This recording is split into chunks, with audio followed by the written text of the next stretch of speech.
Hey guys, welcome back to planetjejuda and welcome back to another TikTok Reacts video. Today we are going to be going down the knitting drama rabbit hole. And as you can see, I'm actually recording on my iPhone, so I got TikTok installed and ready to go on my tablet. Hopefully we'll get it all situated, and cross your fingers that nothing happens with the recording. So let's see how it goes and find our first TikTok. First, we need to start recording. Let's see. Oh, there we go. I think we're recording now. And I'm going to try and... Common reactions I get when people see me knitting out in public is something along the lines of, oh, I wish I were patient enough to do that. My good dude, the reason I knit is precisely because I am deeply impatient. But the thing is, the knitting helps me cope with that impatience. If I'm stuck waiting for a doctor's appointment that's running half an hour behind schedule, no worries, I just got an extra half hour of knitting time. Sitting in a meeting that should have been an email? That's fine. I can knit my way through it. Standing in line at the DMV because I need to renew my license and I can't do it online? I just knit while I'm in line. Road trips are no big deal. I just knit from the passenger seat and manage the maps. Even international plane flights are whatever. I did an 11-hour flight each way last fall and it was fine because I had my knitting with me. The thing is, I am deeply impatient about the things right in front of me. I'm impatient about inefficiency and things not running on time and things not being done just right. I think a lot of those comments come from a point of assuming that the purpose of knitting is to get to the finished object. But that's not the purpose for me. For me, the purpose of knitting is the knitting itself, and the finished object is kind of a secondary thing. I'm glad to have it, but that's not why I do it. In fact, if you are a fellow knitter, you may have noticed that for much of this video, I was actually undoing a round of knitting that I screwed up because I got the stitch count wrong. But that doesn't bother me because that's still time spent knitting. Anyway, whenever someone says to me that they wish they had the patience to do what I do, part of me always wants to say back to them, me too. I think we need to clear up a misconception. One of the most common reactions. Okay. So I wouldn't say that this is very drama induced, whatever, but I will say that is probably a true statement. People do, because I do get the same thing as far as crochet goes, because I don't knit. I do want to learn how to knit, but I don't. And so I do get the same thing. I wish I had the patience, or I wish I could do something like that. And it's like, you can. You totally can. Just sit down and do it. And yes, definitely the process of doing it is why I do it. Obviously, I want the finished product, but the process, enjoying that time doing it, is what I'm looking forward to. Let's see, can I get a... I did. I got a screenshot. All right. And I think we're still going. Let's see what some of the comments... Oh, screenshot saved. Good. Now I can tell... Oh, pause. Let's see what the comments had to say. Just kidding. My tablet is very slow, so I may just do 2. Wow, 244 comments. All right. They let you have knitting on the plane. Yes. Yes, they do let you have knitting on the plane. The answer to the person that the poster answered, I've been flying with my knitting for 17 years now. So here are some more thoughts on travel with knitting needles. Bottom line, always check the rules ahead of time and be prepared to have the needles confiscated. Or you can, yeah, I mean, I do that with my hooks as well. Let's see, can we scroll up? Hopefully I'm still recording this. Someone else said, the assumption that people who knit are patient and nice is astounding to me. I have never been accused of either of those things.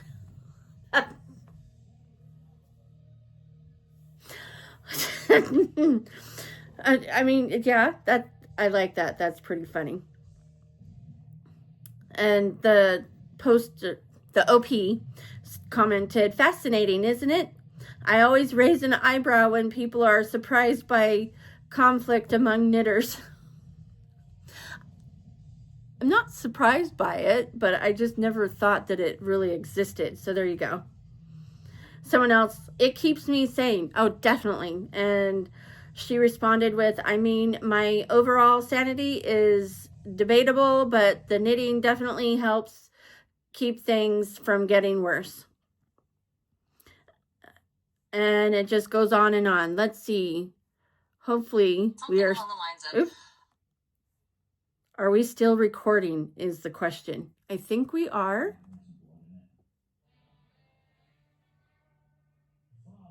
Yes, we are. All right. Let's move on to the next one. Come on. Can we just finished making this piece. It's hand knit with wool, and this is all my. Okay, so here is the down low on the beef between knitters and crocheters from somebody who both knits and crochets. I have never experienced any of this personally. I've only seen many videos about it, and honestly, I'm beginning to believe that most people have never experienced this personally and have only seen videos about it. The cliff notes is that many crocheters seem to feel that knitters think that they are better than crocheters and that knitters are elitist. My problem with this is that I have never ever in all of my time on this app in both knitting and crocheting spaces seen a knitter make a video where they say anything elitist about crocheters. But I have seen so many crocheters make videos that are essentially like, oh, knitters think they're all that. Knitters think they're all that in a bag of chips. Knitters blah blah blah. And it is beginning to me to seem like projection at this point, especially because in my anecdotal experience and opinion, the crocheters who are loudest about this, the crocheters who are constantly harping on how knitters think they're all that in a bag of chips, are the crocheters who think they're all that in a bag of chips and who take a very, very not like other girls approach to fiber arts. And I know some of you are going to ask me for specific examples. I don't have more specific examples, okay? This is completely vibe-based. But if you know, you know. So I've been repeatedly asking people in comments who are like, no, knitters do think they're elitist, to point me to examples of knitters acting like that. And the only thing anybody has ever been able to talk about is how old ladies in yarn shops are. But old ladies in yarn shops are outliers and cannot be counted. They're bitches to knitters too. Like, y'all should have seen the way Ravelry treated me when I was like, I kind of want to make a blanket out of this super heavyweight yarn. It was a massacre. They basically acted like I was gonna die. My whole bloodline would die if I made a blanket that they thought was too heavy. And that was knitting. Anyways, that's kind of what it is. I don't doubt that at some point there has been a knitter who said something bad to a crocheter, but at this point I think it has been so sensationalized on here that crocheters of TikTok TM, which there are many more crocheters of TikTok than there are knitters of TikTok, by the way, if you check the tags.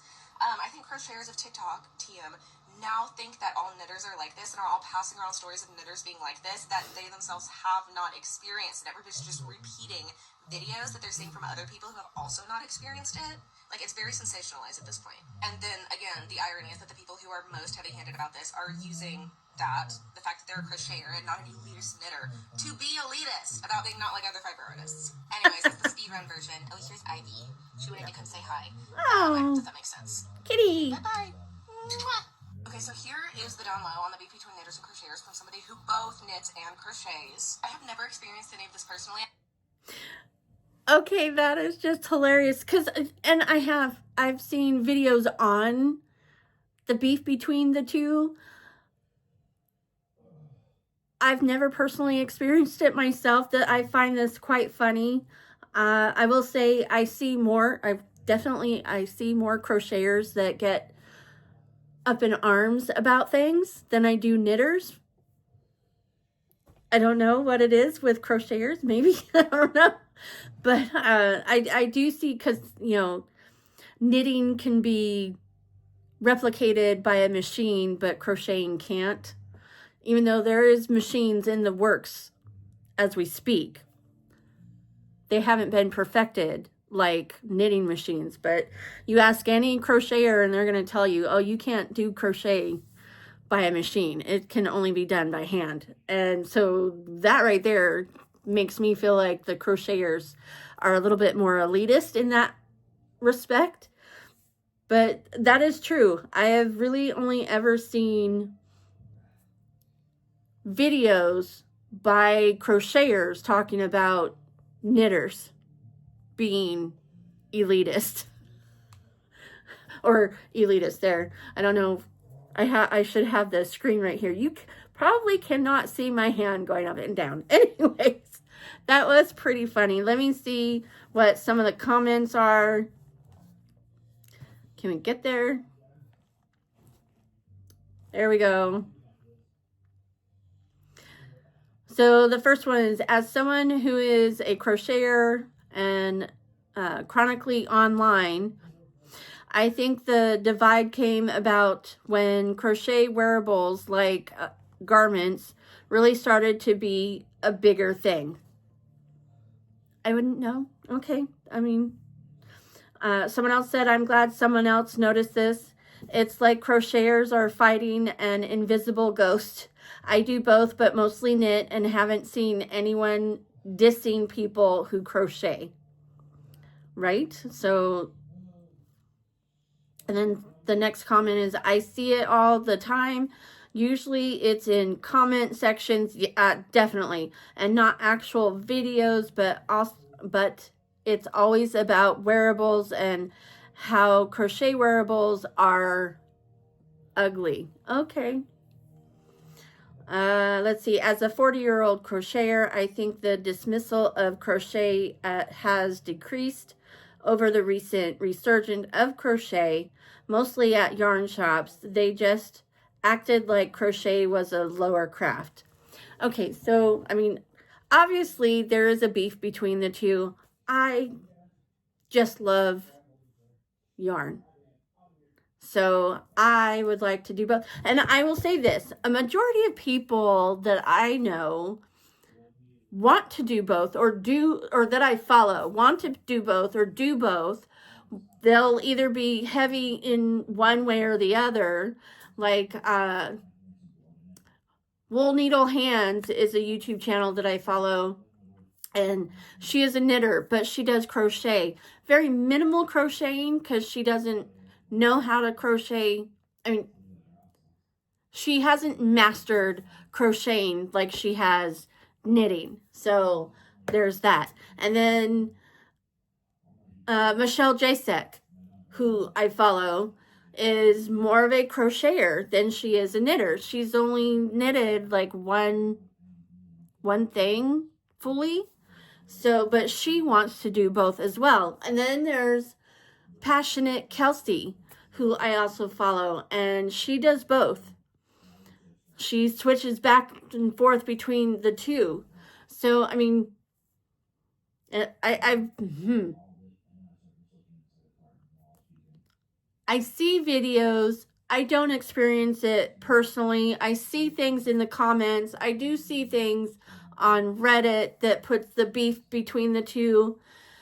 But personally, I've not ever experienced it. But then again, I really don't go out to any... I mean, my local yarn shop is Walmart, and it only has like 3 sections.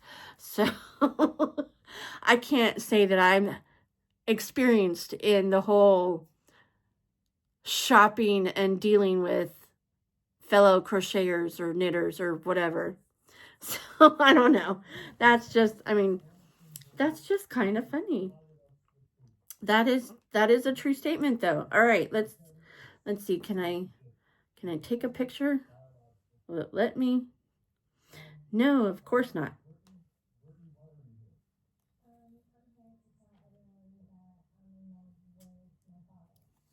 But I got a picture of the first one. I'm going to write this one down.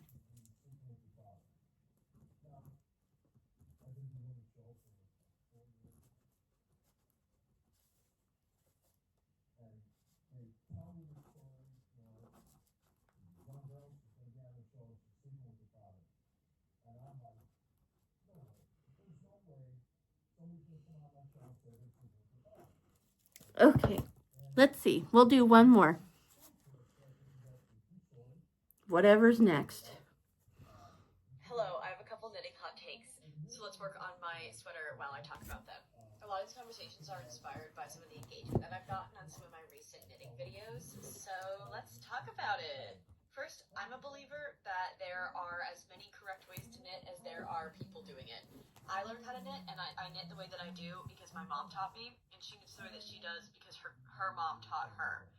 For a lot of people, it's a generational skill that's passed down, and there's no like real technical formal way to hold the needles in the yarn.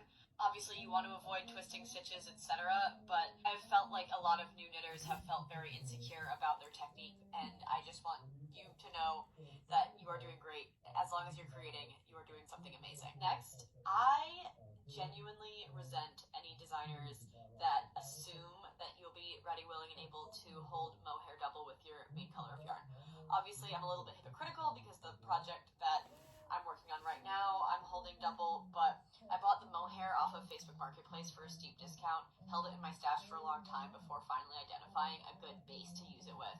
I've never been in the position where I've wanted to spend 2 times the amount of money on a sweater quantity of yarn just so that way I can hold it double. And I genuinely think that that is what the issue is with my porcelain sweater. I posted a video ranting about this on my TikTok, and I've gotten a lot of interesting responses from it. Thank you to everyone that said really nice, helpful things. I posted it because I just wanted to complain about the fact that I felt like I did everything right, and it still came out wrong. Like, that is the part that I'm confused about. Congratulations to everyone whose porcelain sweater came out great. I hope that you love it. It is an heirloom piece. For me, I am extremely disheartened to have put so much time and effort into this. Luckily, I'll still be able to wear it even though it was originally knit for my father. On the Ravelry page for this sweater, it is listed as a fingering weight sweater, so I just assumed that I could use fingering weight yarn. I definitely did make some mistakes with my swatch, and I certainly should have accounted for the fact that it requires a mohair held double, but at the time I was not as experienced as I am now, and certainly learning from the mistake has added to my experience that I have. So at the end of the day, just is really disheartening to see a poorly graded pattern, and that requires an added expense for the yarn in order to make this fit.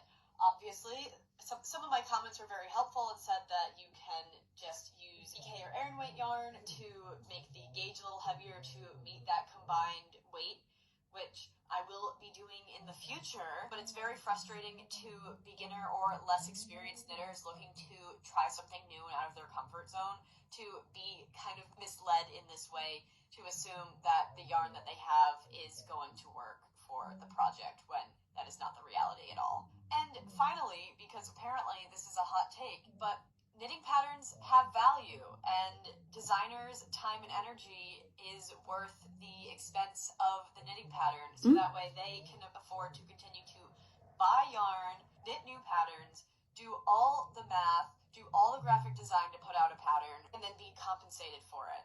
Unfortunately, I guess to some of you, people deserve compensation for their labor. It is crazy to me that so many people here on the internet, that they would never sell their finished garments because their time, energy, and labor would be too high of a cost. That is certainly the case for me. That's why I don't sell finished garments, but I'm also always more than happy to pay someone else to have done all the measurements, done all the testing, done all of the math to design a color work chart or grid for cables. So that way I don't have to do it. I'm more than happy to pay for the convenience of someone else's intellectual property. That's just my 2 cents. Hello, I have a couple knitting hot takes, so let's work on my sweater while I talk about them. Okay, all right. So I agree with her. Now, I'm not a knitter, so I don't know about the whole requiring to hold the base yarn plus a mohair. Whatever, the mohair. I don't know why I said mole. Anyways, I wouldn't know that, and in her point, I would have probably done exactly what she did and then been upset. Although I will say that that vest or the shirt that she did without the mohair looked fabulous, but it probably came out wrong because she just did it with what she thought was supposed to be the right gauge, even though it wasn't, because it was supposed to have the mohair. Definitely, if I were to look into patterns, I would probably look for, does it require mohair with it? So yeah, that would be very frustrating to me, because I would totally make that same mistake. And the shirt she made was absolutely beautiful, but obviously it was probably supposed to be larger than it actually was. Because it was accounting for the mohair. And she just did the fingering weight. And same thing, the designers definitely do deserve the money, the compensation for putting out the pattern and working up all the nitty gritty and details. But let's see what the comment section says. Someone says, I agree. I hate seeing every sweater being held out double with mohair, not only because I find it sensory hell to wear, but also it's so expensive. There you go. And let's see. Doubling yarn is so expensive. Like, why do you want me to buy the amount for basically 2 sweaters? Facebook and eBay are the best. Okay. And then the poster, the OP, says so much of my yarn is secondhand.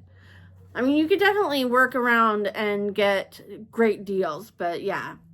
And someone else said transitioning from crochet was weird because most of those patterns give weights. Seems that most knitting patterns just list a few options of expensive yarn that I have to go look up and figure out. And the OP says, oh my God, yes.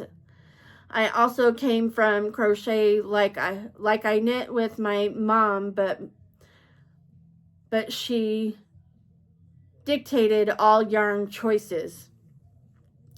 Someone else says, mohair is an epidemic. Even if I want to use it, the ones that aren't insufferably itchy to me or are so expensive.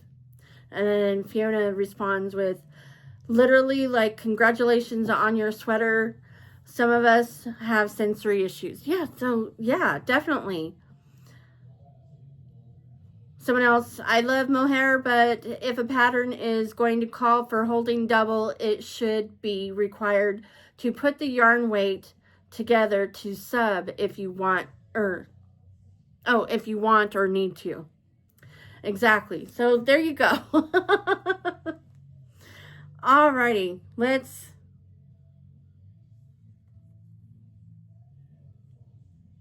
stop recording. There we go. Video saved. Oh, go away. There we go. Close off. Okay. Well, there you go. That was some knitting drama, although I wouldn't technically say that it was really dramatic, but it did have some good thoughts there, and yeah, this was fun. I hope you had a good time, and if you did, I would love it if you would hit that like button, and if you'd like to be notified of any and all future uploads, hit the subscribe button, and don't forget to click all on the notification bell. And with that, have a great day, and remember, gravity works, guys.